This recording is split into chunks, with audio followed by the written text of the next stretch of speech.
Hey everyone, welcome back to Crypto Cash. Thank you so much for joining me here. Hope you're having a fantastic day. Quick look here again at ICP. We're double checking a couple of key factors here, specifically liquidation levels in the back end. So let's waste no time. Let's jump right in there. Because when we talked about this yesterday, there was this low level in $13 that was supposed to get swept. Majority of it has. In fact, we came all the way down as low as about $13.25. So we can see that lower level having gotten swept, but got news for you folks. There's still more down below the price action.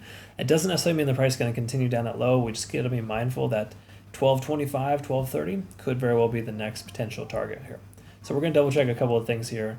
Make sure we're in good shape before we look at that. Quick congrats to our community members here. Nice profits from our Rune short. And we took a 14.5% there. Casper long 20%, and of course Bitcoin 28. Okay, so again, it's been a slower week than usual, but we're still able to make some profit.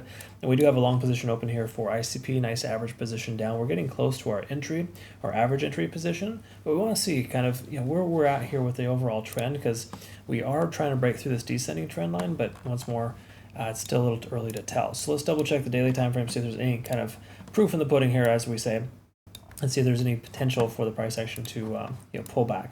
So we can see here so far right now the 100-day SMA holding as a potential support level for us.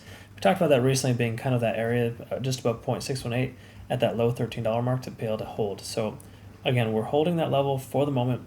Closing above that would be much more beneficial than closing below. Okay, so again, long story short, we're looking at like $13.80/$14 as a closure today to give us any good a leg to stand on to effectively continue to break this trend. Because again, when you break a descending trend, you need to establish range-bound activity first. Sometimes you can skip that altogether, but we're looking for higher highs and higher lows, which are tentatively happening right now in smaller time frames. But for right now, if we look at a few other factors here, we're still under 50 on the RSI, money flow index kind of hanging out right there, and then again, we got a MACD divergence on the horizon and stochastic swinging down. So these are generally bearish signs here. So the truth is, we're not in great shape here with ICP on the daily, but that's still early because again, the candlestick is still very young. Okay, we take a look here, we're at about 1380 for the price action on the 4-hour time frame. And if we take a peek at some of the moving averages, we're below all four, obviously a bearish sign. But we do see a stochastic swing to the upside here, and of course, RSI bouncing off that 30 range. Okay, so again, this may not be the bottom, but if it is, we should experience the price action come back up to test 50 in the RSI, and if so, that'd put us right about that 1390/1450. Okay, so again, got some resistance in place here. We need to have a lot more volume to be able to maintain this price action, but keep in mind too, Bitcoin, rallying back here from the low 63,000 range. We're looking pretty decent for a potential relief rally, but again, keep in mind Bitcoin dominance is pretty low, and that's actually a good sign for alts. So a lot of altcoins are recovering and doing better than previous, and that's a sign that we could have a good chance here. But there's no other way to sugarcoat it, folks. Like this coin and damn near every other coin in the market right now is on the struggle bus, and there's no other way around it. But the thing we want to recognize is a couple of things. First of all, in order to see this trend reversal, we first need to see the lagging span intersect with the price action. Check, that's happening there. It's good. It's very good. That basically tells us that you want to close your short position based on this conservative indicator.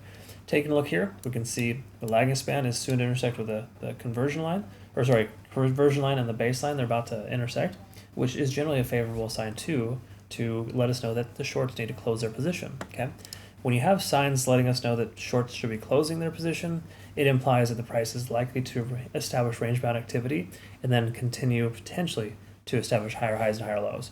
There's no doubt, again, we're still below the cloud. We're still in a situation right now where we're still fairly bearish. Okay, but again, you got to recognize most coins, 90% of coins right now are in this position because they had this knee-jerk reaction of Bitcoin pulling back, but it wasn't as substantial as other times, I guess you could say. What, 2 weeks ago when Bitcoin dominance was just shooting straight up, we saw a lot of altcoins get just demolished. Okay, we're not seeing that right now. Altcoins are pulling back, yes, but it's not like it's it's not dire straits by any stretch. Okay, so again, that's kind of where we're at there. Just to kind of give you a quick heads up, so you can see this is when altcoins just took a massive hit.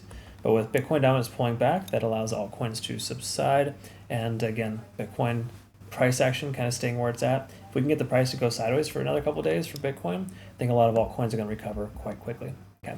Again, those are my 2 cents. I hope that made sense. I described that correctly. Thank you so much for watching. We'll look forward to seeing you on the next video. Thanks again for your time. Take care.